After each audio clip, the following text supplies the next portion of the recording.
Este es el primer video de una serie en la que vamos a tratar cómo incrementar contratos de arrendamiento durante el año 2026. Pero antes de meternos en fórmulas y normas para incrementar los arrendamientos durante el año 2026, vamos a hablar de lo que está prendiendo la discusión en este momento en Colombia.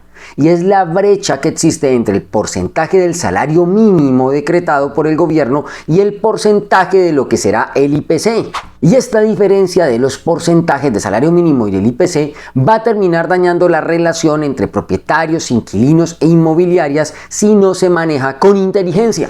Entonces, ¿qué está pasando en Colombia? ¿Y por qué se está prendiendo la mecha entre propietarios e inquilinos? Mire dónde estamos. El país recibió un golpe emocional al conocer ese 23% de incremento del salario mínimo. Eso es una cifra que se siente pesada. Y por otro lado, la inflación que no perdona. La vida sigue cara, va a subir más porque ahorita los asalariados recibimos un dinero un poquito más que nos rinde, pero resulta que todo va a subir porque todo es como una cadena. Y la gente empieza a mezclar todo. Los propietarios dicen, si subió todo eso de salario mínimo y el inquilino está ganando más plata, yo tengo que incrementarle lo mismo que subió el salario mínimo. Y aunque los propietarios saben que el incremento se tasa con el IPC, el 5% aproximado que va a quedar el IPC para el año 2026, pues es muy poco para los gastos que se le vienen al mismo propietario, y el propietario ya empieza a mirar al inquilino que se nos está llenando de plata, y a mí me tocó bailar con la más fea porque a mí se me acarecienta todo, a mí se me encarece absolutamente todo, y ahí es donde se pueden dañar las relaciones, porque el propietario tiene una necesidad, a él se le incrementó, se le reajustó, se le encarecieron muchas cosas con el porcentaje del salario mínimo, pero el incremento del arrendamiento es muy inferior a lo que ahorita recibe el inquilino como salario. Ahora hablemos del regalo no pedido. Aquí viene lo que a mí me preocupa. Mucha gente está feliz con el incremento del salario mínimo, pero ojo, esto es un movimiento que trae cosas raras, trae esos efectos raros que probablemente uno no ve en los primeros días del año. ¿Y por qué quizás es preocupante? Porque resulta que esta tasación del incremento del salario mínimo era algo que nadie lo estaba pidiendo. Este porcentaje del salario mínimo terminó incluso por encima de lo que se venía planteando en la conversación pública entre los propietarios de las empresas y los sindicatos. Estas dos fuerzas, los dueños del capital y los representantes de los trabajadores, que son los sindicatos, tienen un pulso, ese pulso que se da al final de cada año. Y los dueños del capital planteaban un porcentaje, supongamos, del 8%. Y los sindicatos, esa sí la tengo clara, lo tenían planteado en el 16%. El sindicato dijo, nosotros como trabajadores queremos que incrementen un 16%.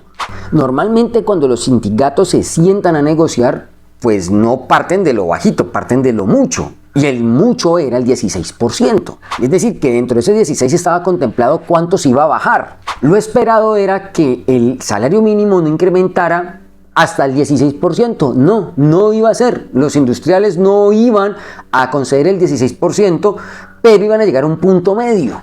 Así funciona.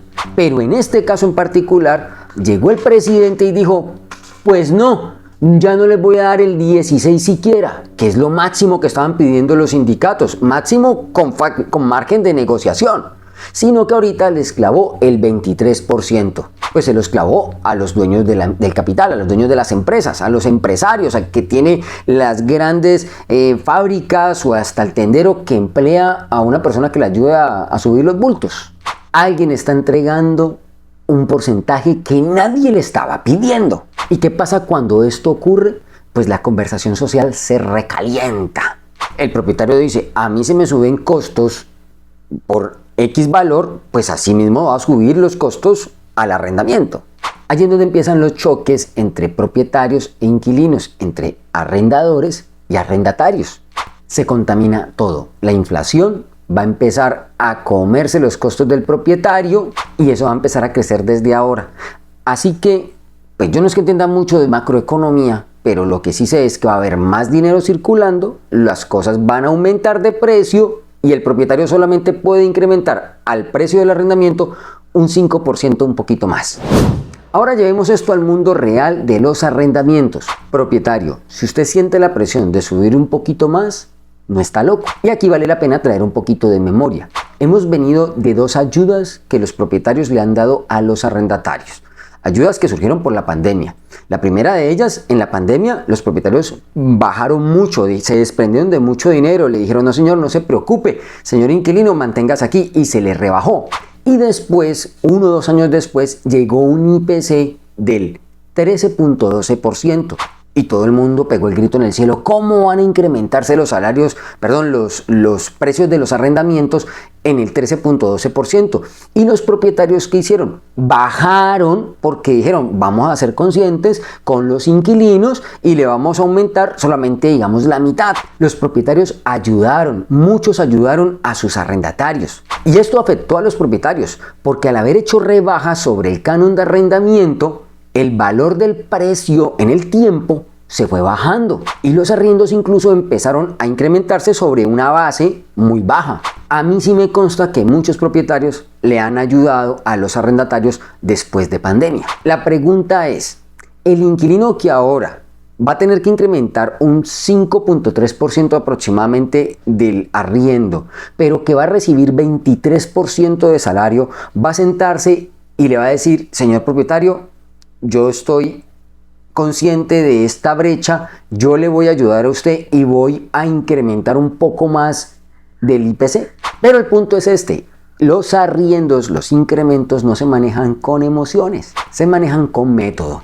En vivienda urbana, por ejemplo, el incremento no tiene nada que ver con el salario mínimo, funciona con reglas y la regla práctica que atañe a los contratos de arrendamiento es que el incremento no puede ser más del 100% del IPC, es decir, que máximo se podrán incrementar un 5.3%.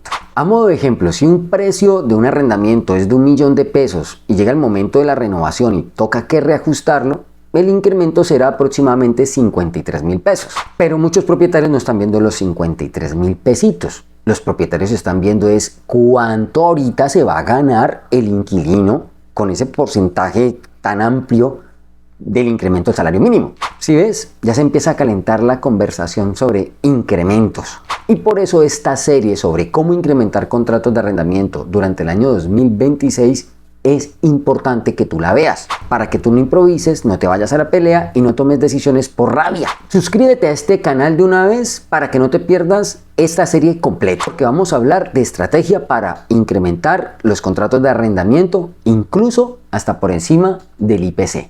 Porque sí, es posible ir por encima del IPC.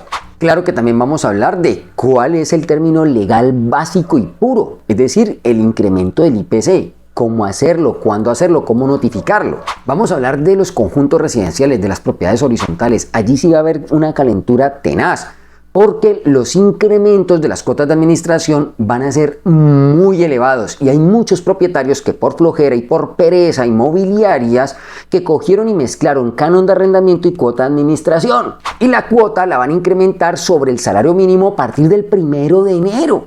En cambio, el canon lo incrementan con el 5.3% en la medida que se vayan renovando los contratos.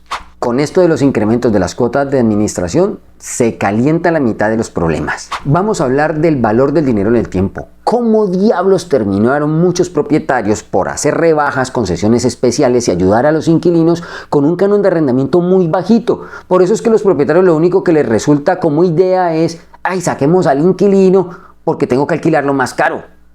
Vamos a corregir ese desfase en el valor del canon de arrendamiento sin romper la relación. Así que no esperes más, suscríbete de una vez a este canal.